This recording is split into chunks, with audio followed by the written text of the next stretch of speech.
Hello students, how are you? Hopefully आप सब बहुत अच्छे होंगे। बेटा, एटॉमिक स्ट्रक्चर में लास्ट लेक्चर में हमने जे थॉमसन एटॉमिक मॉडल पढ़ा था, जैसे आपने वाटरमेलन मॉडल भी कहा। ठीक है, basically it was the first atomic model जो कुछ खास नहीं था। उसमें कहा गया कि एटम स्फेरिकल है, टोटल पूरा फुल एटम न्यूट्रल है, that is the charge of electrons balance by charge of proton, और न्यूट्रॉन्स की डिस्कवरी तब हुई नहीं थी। इसके अलावा जो उसमें वाटरमेलन कंसेप्ट था, या प्लम पुडिंग या फिर रेजिन पुडिंग कंसेप्ट था, कि like whole positive charge is distributed uniformly in which electrons are embedded just like the seeds. ठीक है, सो वो जो मॉडल था काफ़ी दिन तक चला, मतलब लोगों ने कंसीडर करा कि शायद एटम ऐसा ही होता है। लेकिन तभी 1911 में Rutherford started alpha scattering experiment. Rutherford started an experiment. ठीक है, इन्होंने एक एक्सपेरिमेंट करा, और जो इस एक्सपेरिमेंट के ऑब्जर्वेशंस आए, कंक्लूजन्स आए, उन्होंने टोटली साइंटिस्टों की आईज ओपन कर दी कि जे थॉमसन मॉडल बिल्कुल भी गलत है, एक्सेप्ट इफ वी कंसीडर, वो तो वैसे भी आप कंसीडर करते कि एटम स्फेरिकल है, एटम न्यूट्रल है, total charge balanced है, like this. Okay, so what is Rutherford scattering experiment and then what is the Rutherford's atomic model? ठीक है, और आप जानते हो कि ये भी फाइनल मॉडल नहीं है, इसके बाद और भी एटॉमिक मॉडल डेवलप हुए, so definitely it has some limitations also. But अगर कोई पूछे जे थॉमसन एटॉमिक मॉडल में लिमिटेशंस क्या थे, आपने सिंपली एक लाइन लिख देनी है, J Thomson atomic model could not verify, explain the observations given by Rutherford alpha scattering experiment. तो क्या था ये एक्सपेरिमेंट, प्लीज ध्यान दीजिए। रदरफोर्ड ने एक थिन गोल्ड शीट ली, थिन गोल्ड फॉइल ली, नियरली थिकनेस 100 नैनोमीटर। ठीक है, 100 nanometre means near about 10⁻⁷ metre. Okay, so 100 nanometre के आसपास इसकी थिकनेस थी। This thickness is very very thin.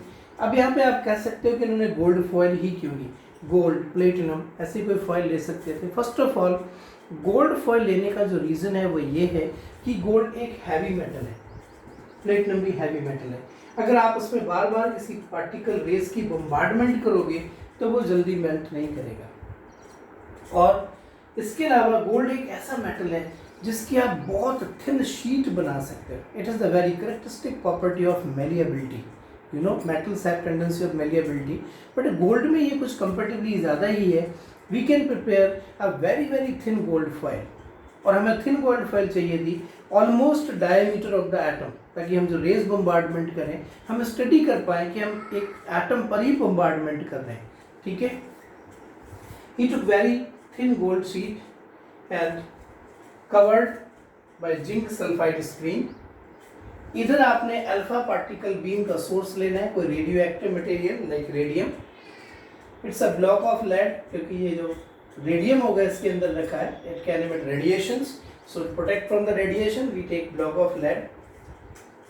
जो रेडियो एक्टिव सब्सटेंसेज हैं, we already discuss, radioactive substances emit simultaneously alpha, beta and gamma particles. हमने यहाँ पे सिर्फ अल्फा पार्टिकल्स लिए। What are alpha particles? ये आईआईटी में पास्ट ईयर प्रॉब्लम है कि अल्फा पार्टिकल्स होते क्या है। Alpha particles are basically helium 2+ particle. These are helium nucleus corresponding to helium nucleus. Helium में एटॉमिक नंबर 2 है, मास नंबर 4 है, and you know in helium there are 2 protons, 2 neutrons and 2 electrons. After losing 2 electrons we have helium nucleus, and then helium nucleus is corresponding to alpha particle, that means have similar features like mass, charge. So alpha particle also have, already discussed, alpha particles have +2 unit positive charge and 4 unit mass. ठीक है, काफ़ी heavy particles हैं, but इन्होंने देखा कि जब आप इन alpha particles को थिन गोल्ड फॉइल से बम्बार्डेड करते हो, then most of alpha particles passed through this thin gold foil without any deflection. यहाँ पे जहाँ पे स्ट्राइक करेंगे, ये जिंक सल्फाइड स्क्रीन है, it produced fluorescence. ये फ्लोरेसेंस प्रोड्यूस करेंगे। हमने देखा कि हमने जितनी भी रेज इस पर बम्बार्डमेंट की थी उनका करीब करीब 90% से भी ज़्यादा रेज, ठीक है, 90% से ज़्यादा रेज, बल्कि 99% रेज सीधे निकल गई without any deflection. Few alpha particles or rays get deflected by some angle which are closer to the center of the foil, ठीक है, and very few get deflected by the angle greater than 90 degree. This is the angle of deflection. This is the angle of deflection. Very few, लगभग 99% सीधे चले गए.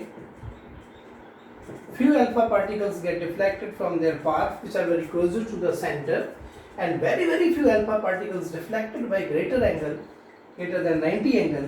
These are very few, nearly 1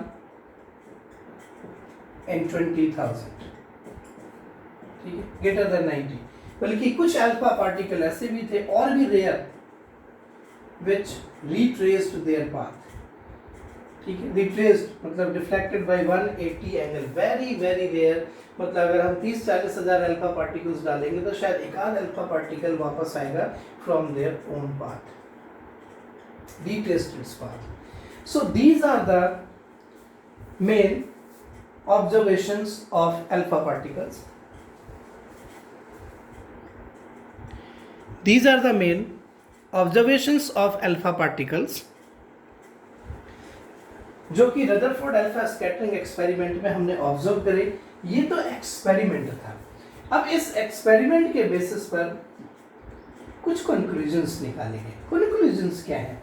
इन्होंने कहा जब alpha particle सीधे जा रहे हैं 99% से भी ज्यादा, that means maximum part with in the atom is empty. It means maximum part with in the atom is empty, ठीक है, क्योंकि अगर ज्यादातर पार्टिकल्स अल्फा पार्टिकल जिनमें मास भी है अगर वो सीधे जा रहे हैं बिना डिफ्लेक्शन के तो एटम के अंदर काफी पोर्शन खाली पड़ा है। इतनी बात समझ गए? Maximum part with in the atom is empty. इसके बाद बेटा देखा गया ये जो पार्टिकल डिफ्लेक्टेड हो रहे हैं ये क्या शो कर रहे हैं?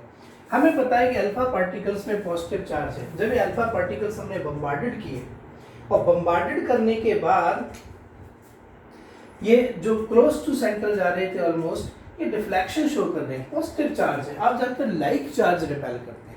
अगर कोई पॉजिटिव चार्ज रेज आ रही है और वो जाके डिफ्लेक्ट हो जाए अचानक से, तो दो ही रीजन हो सकते हैं, या तो इधर कोई नेगेटिव प्लेट लगा दी मैंने, या फिर यहाँ पे भी कहीं पॉजिटिव चीज है जो पॉजिटिव रिपल्शन करके फिर ऐसे चलेंगे। So deflection of alpha particle shows that there is some positive charge center body present at the center. कुछ अल्फा पार्टिकल जो बहुत क्लोज सेंटर से जा रहे थे वो ज्यादा एंगल पे डिफ्लेक्टेड हुए, मतलब ज्यादा रिपल्शन लगा। अल्फा पार्टिकल्स में जो चार्ज होता है बेटा वो 2 इलेक्ट्रॉन के बराबर चार्ज है, 2 × 1.6 × -19 कूलम का पॉजिटिव चार्ज है। इस रिपल्शन से ये पता लगा। लेकिन जो बहुत क्लोज आ रहे थे ज्यादा एंगल से रिफ्लेक्टेड हुए, मतलब क्लोज से रिपल्शन बढ़ता है। Coulombic force of attraction, Coulombic force of repulsion, when like charges come close together then they repel to each other. और जो ये कुछ alpha particles very few, almost 1 in 22,000, 25,000 return back to its own path, it shows that ये टकरा के वापस आए, मतलब सेकंड में आप कह सकते हो some positive charge center body is present at the center. कहीं पे पॉजिटिव चार्ज सेंटर बॉडी है तभी डिफ्लेक्शन हो रही है, और जो कुछ अल्फा पार्टिकल वापस चले गए, इसका मतलब ये है there is rigid fixed heavy portion of the atom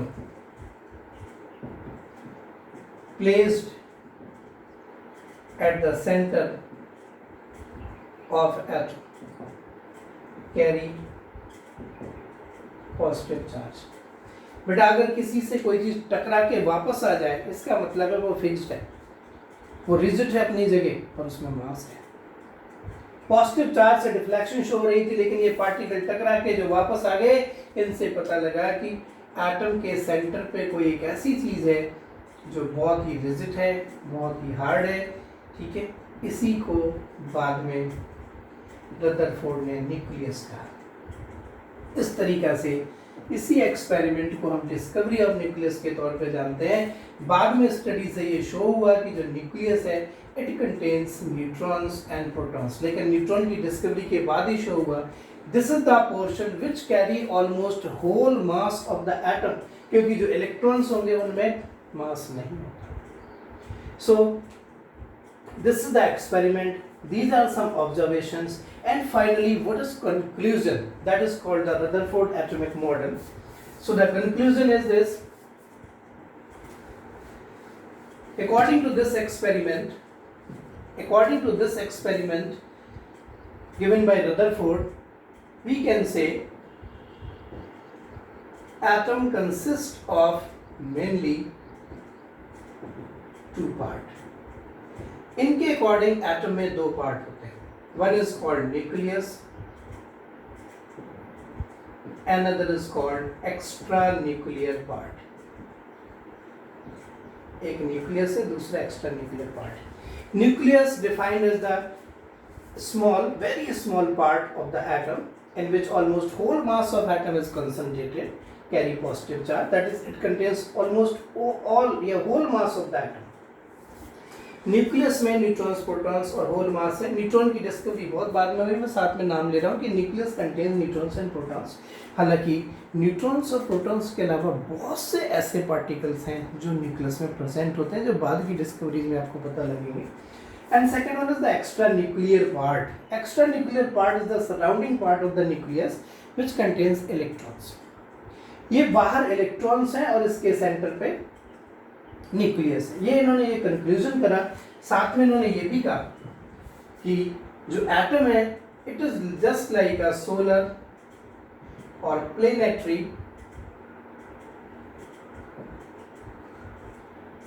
atomic model. ये इनकी ऑब्जर्वेशन थी। रदरफोर्ड ने कहा कि एटम कुछ वैसे ही है जैसे सन के अराउंड अर्थ घूम रही है। सोलर सिस्टम में सन के अराउंड दूसरे प्लैनेट्स घूम रहे हैं। Sun just like a nucleus and planets just like electrons. Just like planets revolve around the sun continuously in their particular orbit, similarly in atom electrons should be revolving around the nucleus, ठीक है, in the particular orbit or in the surrounding us generally. That is, atom consists of two parts, nucleus and extranuclear part, ठीक है। And atomic model according to Rutherford is very similar as that of the solar or planetary model of the our surrounding. That means just like planets revolve around the sun has a nucleus, planets like electrons. इन्होंने कहा यहाँ पे भी electrons nucleus के around revolve करते हैं। Nucleus में पूरा मास है, पूरा चार्ज है, पॉजिटिव चार्ज है जितना भी हो सकता है, एंड होल मास है, रिजिड है, फिक्स्ड है, and it is of very small size. जहाँ तक साइज की बात है, इन्होंने देखा कि जो रेडियस ऑफ न्यूक्लियस है it is almost of 10⁻⁻15 meter range, and radius of atom है it is almost 10⁻10 meter range. अगर आप इनकी रेडियस को कंपेयर करो, radius of atom, radius of nucleus, it comes out 10⁵, ठीक है। मतलब दोनों के रेशियो का ये है। अगर हम इनके वॉल्यूम्स की बात करें, volume of nucleus, volume of atom, या volume of atom, volume of nucleus comparison करें, then it comes out 10⁻15 times. मतलब हम कह सकते हैं कि पूरा एटम बहुत बड़ा होता है और न्यूक्लियस उसमें बहुत छोटा होता है। Dear students, if I imagine whole earth as an atom, सुनो ध्यान से, if I imagine whole earth as an atom, then if we placed a football like ball at the center of earth, then that ball should be considered as nucleus and whole earth should be considered as atom. इतना portion बीच में खाली पड़ा है। और if you take 5 kilometre radius circle और sphere, उसके centre पे आप टेनिस बॉल रख दो तो लगभग एटम की परसेप्शन इस टाइप की है अकॉर्डिंग टू दिस मॉडल, ठीक है। So this is the atomic model, but this model is not a final, ये इस एक्सपेरिमेंट पे बेस्ड था। इन्होंने radius of atom, radius of nucleus भी फाइंड आउट करा, उसके भी कुछ और ऑब्जर्वेशंस हैं। But first of all according to the subjective point of view question आ जाए what is the Rutherford alpha scattering. Alpha scattering इसलिए क्योंकि जब हम अल्फा पार्टिकल्स डालते हैं then these particles get scattered in all directions, और इनकी स्कैटरिंग से जो ऑब्जर्वेशंस आई उनसे कुछ पॉइंट्स बने that will give you Rutherford's atomic model. लेकिन इसकी लिमिटेशंस हैं, लिमिटेशंस तो बहुत है। पहली लिमिटेशन तो यही है, इन्होंने कहा जी इलेक्ट्रॉन न्यूक्लियस के अराउंड घूम रहे हैं। बेटा जब भी कोई चीज़ किसी के अराउंड घूमेगी, सर्कुलेट करेगी, तो उसे एनर्जी चाहिए, अपनी एनर्जी वो लॉस करेगा। तो अगर हम इनकी बात को मान लें कुछ हद तक कि ठीक है भाई, इनके अकॉर्डिंग एटम कुछ ऐसा दिखना चाहिए था, this is the nucleus and electrons revolving like this. ठीक है, इन्होंने कहा इलेक्ट्रॉन्स कॉन्टिन्यूस रिवॉल्व। बेटा आपको पता है जब कभी भी कोई चार्ज पार्टिकल कहीं पे कॉन्टिन्यूसली रिवॉल्व कर रहा होता है then it loses its energy in form of electromagnetic radiations। ठीक है, और इसके अलावा जो न्यूटोनियन मैकेनिक्स है, न्यूटन ने जो कहा कि अगर कोई पार्टिकल मोशन में है then it loses its energy। So definitely if electrons revolve around the nucleus continuously due to attraction between the electrons and protons, energy of electron is emitted in form of electromagnetic radiations, then with that time its energy should decrease, and if its energy is decreased then during motion its path should be smaller due to attraction and ultimately it will fall into the nucleus। Energy कम हो रही है, attraction force वही लगा है, then finally it will fall into the nucleus। but it happens, if it happens we can say it could not explain stability of atom। इसका मतलब तो एटम कुछ देर के बाद खत्म हो जाएगा, इलेक्ट्रॉन प्रोटॉन्स कोलैप्स कर जाएंगे, इलेक्ट्रॉन न्यूक्लियस में गिर जाएगा, एक धमाका सा होगा, लाइट सी इमिट होगी and atom collapse, atom destroy भी हो सकता है। ठीक है, so stability of atom is the main point. Stability of atom can not explain by this model. बाकी बहुत से पॉइंट्स थे जब आपने देखा कि इसकी आगे स्टेबिलिटी को एक्सप्लेन नहीं कर पा रहे, फिर दूसरे साइंटिस्ट है उन्होंने अपनी थ्योरीज दी, उनकी थ्योरीज का कोई भी पॉइंट यहाँ से एक्सप्लेन नहीं हुआ, मैक्सिमम पॉइंट्स डिसेबल्ड हो गए या डिस्कार्डेड हो गए।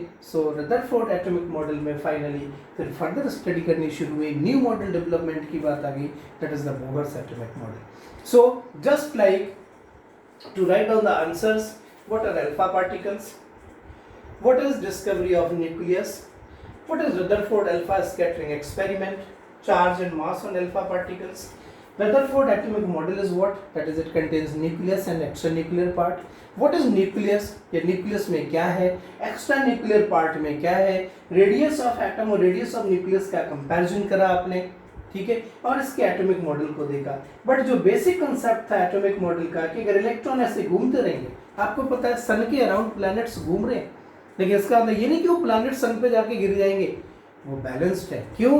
क्योंकि सन और प्लैनेट्स के बीच जो अट्रैक्शन फोर्स है, तब तो आपने फिजिक्स में पढ़ा होगा the concept of circular motion, sun और प्लैनेट के बीच जो ग्रेविटेशनल अट्रैक्शन फोर्स है it is balanced by the centripetal force, that's why it revolve continuously around the sun. तो ये चीज ये बताना भूल गए, ऐसा नहीं है कि एटम अनस्टेबल है, ये इन्होंने जो कहा वो ठीक है, बट इनके एक्सप्लेनेशन के अकॉर्डिंग ये था। ठीक है, जो बाद में बोहर ने करेक्ट करा कि इसके साथ साथ ये चीज भी होती है, इनके अकॉर्डिंग इलेक्ट्रॉन का पाथ कोई फिक्स नहीं है, सन के अराउंड हमारी अर्थ घूम रही है, अर्थ का पाथ फिक्स्ड है, ऐसा नहीं कि अर्थ घूमती जा रही है, कहीं ऊपर नीचे पास में आ जाएगी, दूर हो जाएगी, फ्लक्चुएशन नहीं, मतलब ऑर्बिट द कॉन्सेप्ट नहीं इन्होंने इंक्लूड करा। सो इन्होंने कहा कि एटम तो अनस्टेबल है, और अगर हम इनकी बात मान लें तो 10⁻⁸ सेकंड में एटम्स कोलैप्स कर जाना चाहिए। So this model could not explain the basic concept of Newtonian mechanics. This model could not explain the stability of atom. That is according to this model, atom is not stable. Like everything is made up of atom. मैंने कहा ये pen है atom से बना है, ठीक है, इसका मतलब 10⁻⁸ सेकंड के बाद इसे डिसअपियर हो जाना चाहिए, ऑल एटम्स इसके खत्म हो जाने चाहिए। सो आप समझ रहे हो, मैं कोई नई चीज़ नहीं बता रहा हूँ, आपने 9th में भी पढ़ा है रदरफोर्ड एटॉमिक मॉडल, उसी को मैंने अभी जस्ट एक्सप्लेन करा है, but there are lot of things to explain in objective. ठीक है, बहुत से इसके पॉइंट्स हैं कि जो डिफ्लेक्शन है किस बात पे डिपेंड करती है। अगर आप यहाँ पे एलिमेंट चेंज कर दो, पॉजिटिव चार्ज बढ़ जाए तो डिफ्लेक्शंस बढ़ जाएंगी। जो अल्फा पार्टिकल्स हमने बम्बार्डेड किए, अगर मैं इनकी स्पीड बढ़ा दूँ तो सीधे जाने वाले पार्टिकल्स बढ़ जाएंगे। So all those things are in objective part. In the subjective part, you have to answer all these questions. What is Rutherford scattering experiment? Write its observations, write the conclusion, and what is Rutherford model? Write its limitations and about the alpha particles. Okay, so watch this video and read the simultaneously book Pradeep or Modern, जो भी book आपके पास available है, and try to write all these questions which I mentioned here. ठीक है, and then I will send you the next video based on this one. And advanced objective में separate video आएगा इसका. This is only for subjective part, and you can read and write the answers of the questions. Okay, thank you, thanks a lot.